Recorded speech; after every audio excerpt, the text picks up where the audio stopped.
حدیث صحیح رسول اکرم های جناب پیغمبر صلی الله علیه و سلم فرمودند که لا تصوب الدهر، دنیا را خورد نکنه. یک نام خدا دنیا های. یک نام خدا چی به دست گفت؟ دنیا های.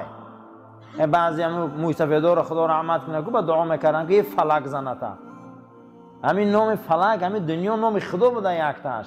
نامای خدا زیاده، فقط همون 99 تاش لفظ حدیث اومده. نباشه می خیلی گویم نام خدا زیاده، یک نامش دهر بوده دنیا. حقارت نکنه گوی دنیا را که نام خدا است. شما حقارت نکنید دنیا را. بسیار انسان‌های دنیا را بی‌وفا، دنیا را لعنتی، دنیا این خیلی دنیا نه خیلی عزیزا. 7 چیز باشه دنیا لعنتی میشه و یکمش حسد است.